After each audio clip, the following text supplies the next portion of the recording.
আসসালামু আলাইকুম, আপনাদের সবাইকে স্বাগত জানাচ্ছি। আমি মোহাম্মদ মাকসুদুল হাসান। আশা করি সবাই ভালো আছেন। আজকে আমি কথা বলবো সাদ আব্দুল্লাহ আয়ানের সাথে। জাপানে সে ক্লাস 2 তে পড়ে, সাইতামা প্রিফেকচারে। তো তার সাথে কথা বলার কারণ হচ্ছে সম্প্রতি সাইতামা প্রিফেকচারে একটি রচনা প্রতিযোগিতা হয়েছিল এবং সেখানে প্রায় 1,60,000 শিক্ষার্থী অংশগ্রহণ করে। তার মধ্যে সে প্রথম স্থান অধিকার করেছে এবং রচনাটি লিখতে হয়েছিল জাপানিজ ভাষায়।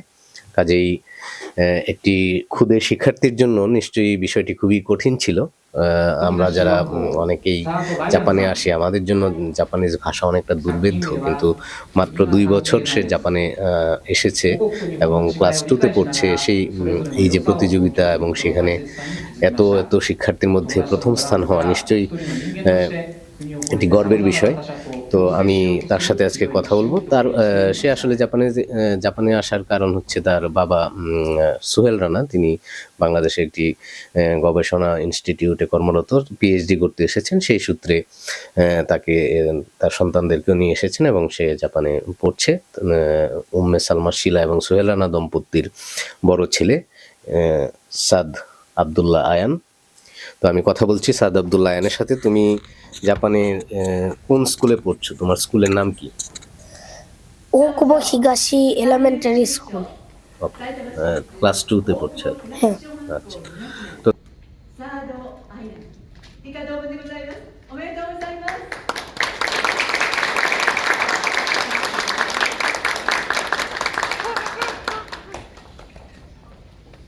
3年生エビ沼 লিখছো তুই রচনাটা, আমাদেরকে একটু বলো আসলে কি কি লিখছো তুমি?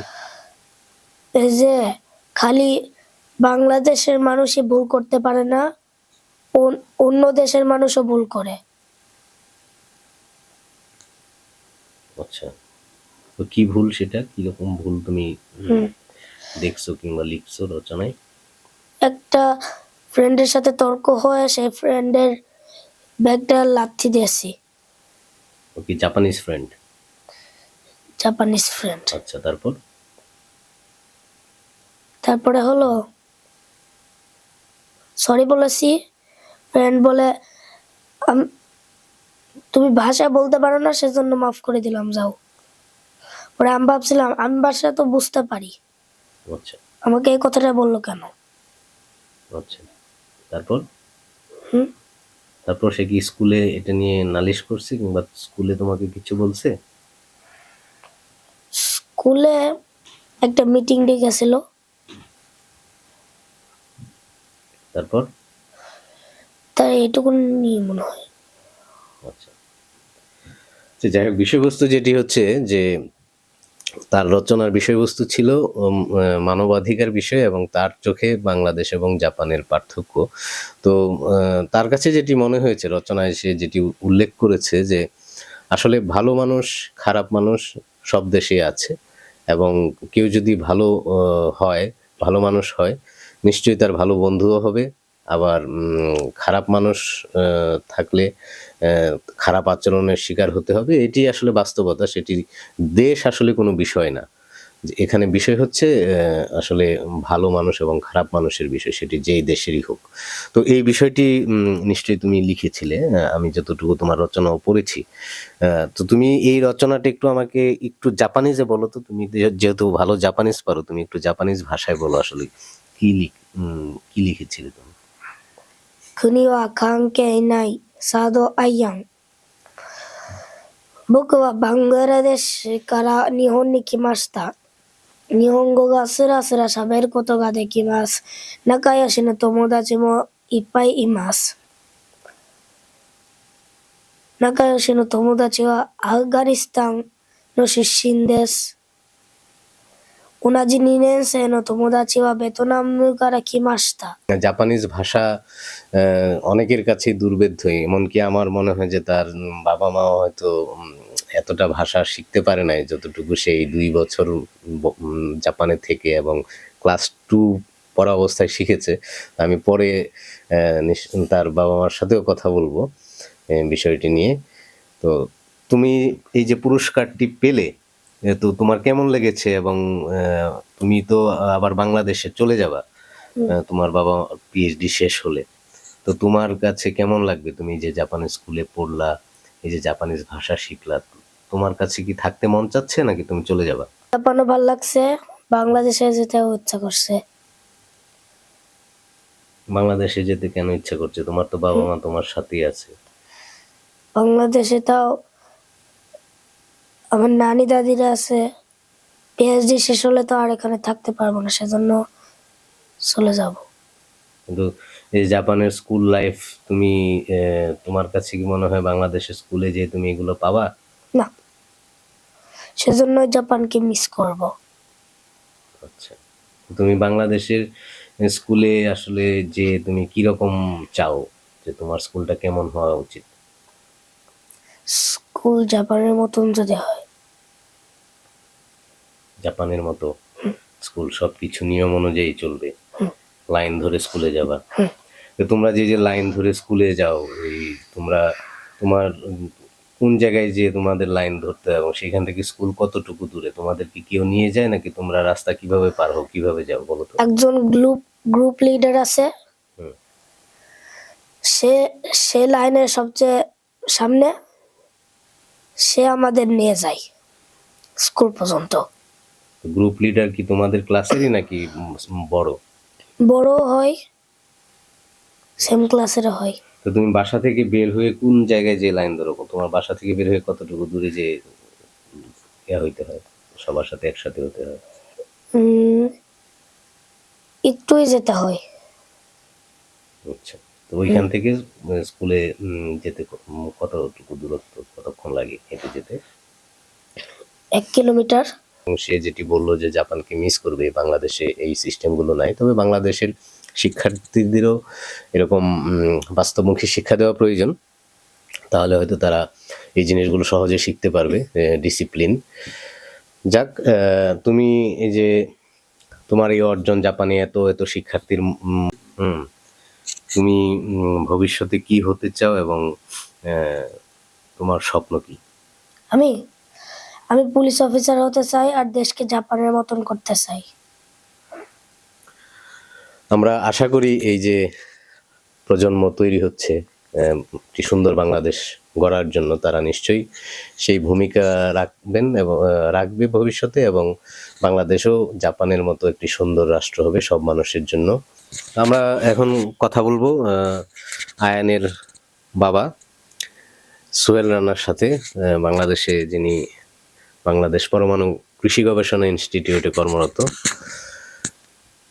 বৈজ্ঞানিক কর্মকর্তা, বৈজ্ঞানিক কর্মকর্তা হিসেবে কর্মরত রয়েছেন। তো এই যে আপনার ছেলের সাথে কথা বলছিলাম, সে মাত্র ক্লাস 2-তে পড়ছে, 2 বছর হলো জাপানে এসেছে। এখানে এত বড় একটি প্রতিযোগিতা, সেই প্রতিযোগিতায় সে প্রথম স্থান অর্জন করেছে, নিঃসন্দেহে এটি গৌরবের। তো আপনার অনুভূতিটা কি, বাবা হিসেবে এই অর্জনকে কিভাবে দেখেন আর এটি কিভাবে সম্ভব হলো? আসলে প্রথম শুরুতেই আপনার দর্শকদের স্বাগত জানাচ্ছি। আসলে এটা একটা আমাদের, শুধু আমাদের পরিবারের না, এজ এ ডাউন হয়ে বসতে হবে মনে হয়। আরেকটু ওকে। নিঃসন্দেহে আমার ছেলের যে অর্জন, এটা শুধু তার একার না, এটা অ্যাজ এ বাংলাদেশি হিসেবে, এবং সে যে জাপানি স্কুলে পড়ে তাদেরও এটা একটা বড় অর্জন। কারণ হচ্ছে এই স্কুলের প্রতিষ্ঠা লগ্ন থেকে এই অ্যাওয়ার্ড আর কেউ কখনো পায়নি। আয়ানই প্রথম স্টুডেন্ট যে এই অ্যাওয়ার্ডটা পেল। এটা নিয়ে তারা অনেক উচ্ছ্বসিত, কারণ স্কুলের বয়স 50 বছরেরও বেশি। যদিও প্রতি বছর সাইতামা সিটি এডুকেশন বোর্ড এই প্রতিযোগিতাটা করে থাকে, কিন্তু এই প্রথম আয়ান এই অ্যাওয়ার্ডটা পেল। এবং শুধু আরও আশ্চর্য বিষয়, সে প্রাইমারি স্কুলে পড়ে, বাট এই প্রতিযোগিতায় অংশগ্রহণ করে প্রাইমারি এবং হাই স্কুল দুইটা মিলে। এবং প্রতি বছর হিউম্যান রাইটসের ওপরে এসে এবং স্লোগান লেখা হয়। তো এসে থেকে 8 জন, স্লোগান থেকে 8 জন। তো আয়ান এসএ ক্যাটাগরিতে প্রথম হয়েছে, যেখানে হাই স্কুল এবং প্রাইমারি স্কুলের উভয় স্টুডেন্টই আছে।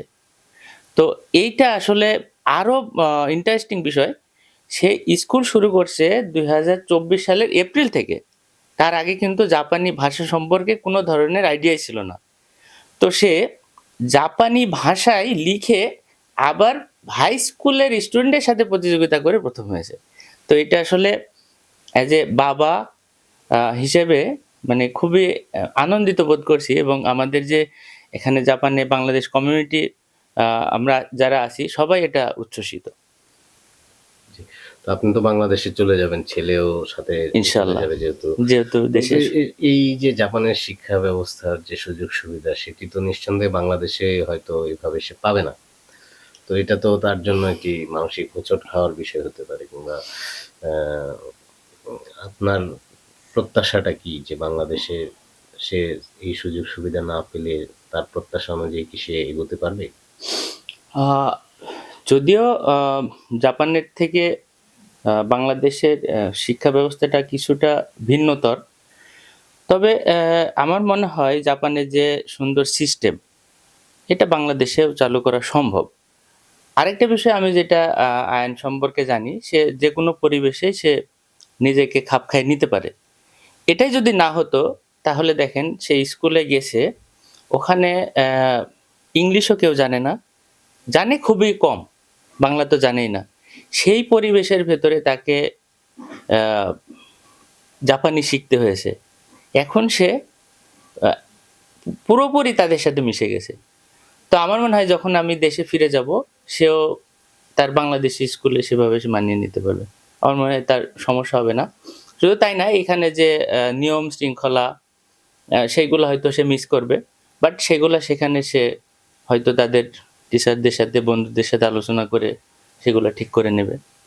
যেমন আমি একদিন স্কুলে গেছি, গিয়ে দেখতেছি দুপুরবেলা সবাই ওই স্কুল পরিষ্কার করার জন্য কেউ ঝাড়ু, কেউ তোয়ালে এগুলো নিয়ে দৌড়াইতেছে।